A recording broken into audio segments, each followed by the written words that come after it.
Hello everyone and welcome back to another video of CUET with Skylights Economics Important MCQs Practice Series. आज के 10 questions आपको help करेंगे आपके CUET and board exam दोनों में। आज का टॉपिक होगा हमारा chapter unemployment again from your Indian economy book. चलिए स्टार्ट करते हैं आज का पहला क्वेश्चन एंड वो question is which of the following is a type of benefit for a worker. देखें, जब भी कोई वर्कर अपनी सर्विस देता है तो उसको बदले में जो भी मॉनेटरी रिटर्न मिले, वट एवर फॉर्म में मिले, चाहे वो वेजेस तो है ही, इसके अलावा चाहे वो ग्रेचुइटी है, वो पेंशन है, प्रोविडेंट फंड है, कुछ भी है, वो सब उसके लिए रिवॉर्ड है, वो उसके लिए बेनिफिट है। तो देखिए, जैसे कि options are provident fund, gratuity, pension, all of these.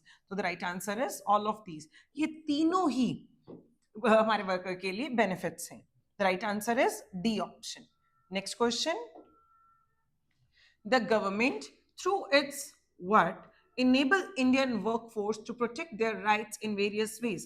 Government किसकी हेल्प से हमारी इंडियन वर्कफोर्स को मोटिवेट करती है, इनेबल करती है कि वो अपने राइट्स की रक्षा कर सकें, वो अपने राइट्स को प्रोटेक्ट कर सकें। तो देखिए जरा ऑप्शंस क्या है।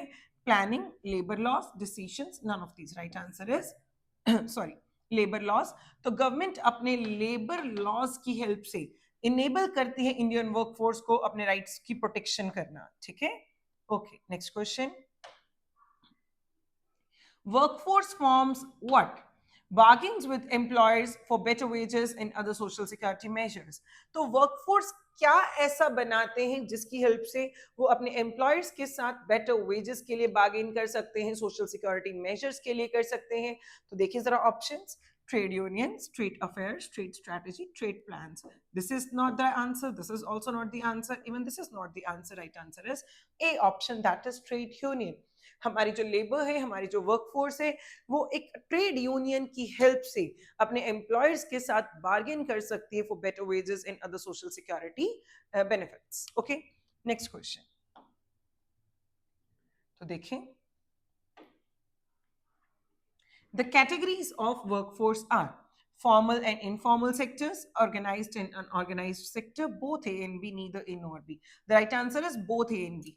दोनों ही कैटेगरीज हैं वर्कफोर्स की, फॉर्मल भी कैटेगरी है, इनफॉर्मल भी कैटेगरी है, ऑर्गेनाइज्ड भी, अनऑर्गेनाइज्ड भी। फॉर्मल एंड इनफॉर्मल के बारे में पहले मैं आपको बता चुकी हूँ, पर ठीक है, मैं फिर से आपको एक बार ये बताती हूँ कि किसी भी ऑर्गेनाइजेशन में अगर 10 या 10 से ज्यादा वर्कर्स एम्प्लॉयड हैं तो वो फॉर्मल सेक्टर में कवर होती है, जबकि अगर किसी से ऑर्गेनाइजेशन में लेस देन 10 वर्कर्स हायर्ड हैं या एम्प्लॉयड हैं तो वो होगा informal sector. Organised and unorganised भी एक सेक्टर है जहां पे ऑर्गेनाइज्ड सेक्टर में प्रॉपर लेबर लॉज के अंडर कवर होती है, लेबर सब रूल्स एंड रेगुलेशंस के अंदर कवर्ड होती है, ऑर्गेनाइज्ड होती है एक सिस्टम के अंदर, इनको हर तरीके के बेनिफिट्स मिलते हैं, सोशल सिक्योरिटी बेनिफिट्स मिलते हैं, एक सिक्योरिटी होती है इनके पास।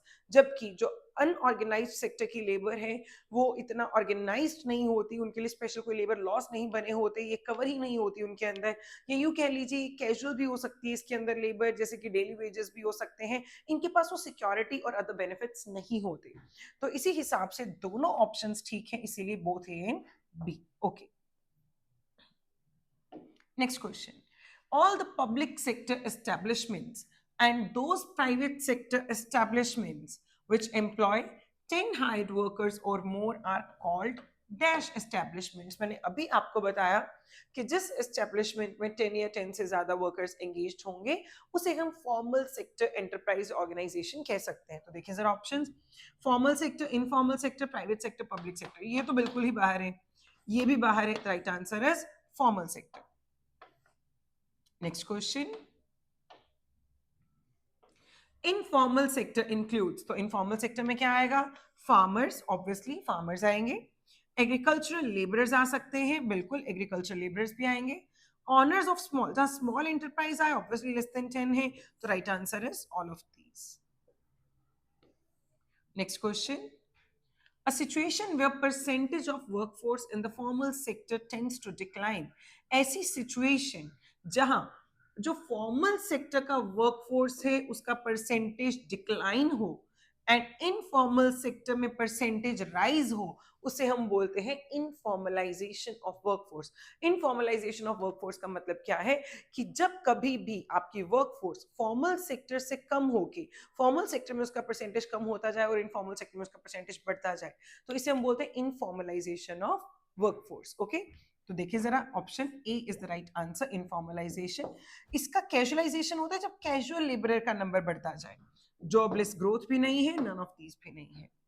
Okay, next question. Formal sector establishments employ 8 hired workers or more? No. 10 hired workers or more? Yes, as we have already discussed this. 12 hired workers or more? 14 hired workers or more? No. The right answer is B option. Next question.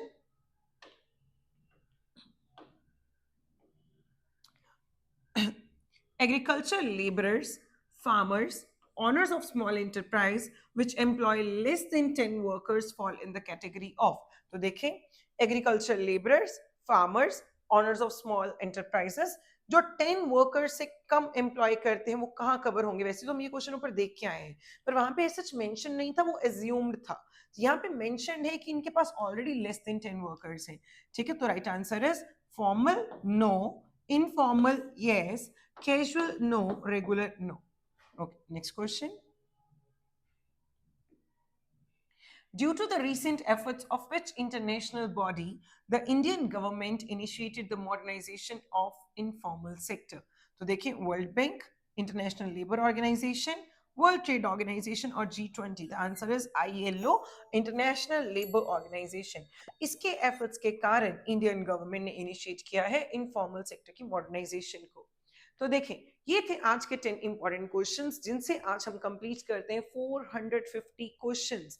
तो 450 questions आपके लिए ready हैं आपकी practice को और बेहतर बनाने के लिए, क्योंकि मैं हर बार ये बोलती हूँ कि MCQs means practice and practice and practice.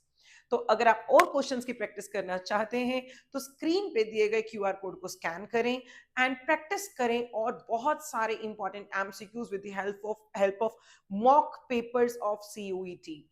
अगर आपने अभी तक मेरी प्रीवियस वीडियोस को वॉच नहीं किया है तो काइंडली जाके उन वीडियोस को देखें, क्वेश्चंस की प्रैक्टिस करें। ये क्वेश्चंस आपके लिए प्योरली हेल्पफुल साबित होंगे। अगर आपको कोई क्वेश्चन हो तो कमेंट सेक्शन में ड्रॉप करें, और अगर आपको ये वीडियो अच्छी लगे तो kindly like and share this video with your friends, and also please subscribe this channel. Thank you.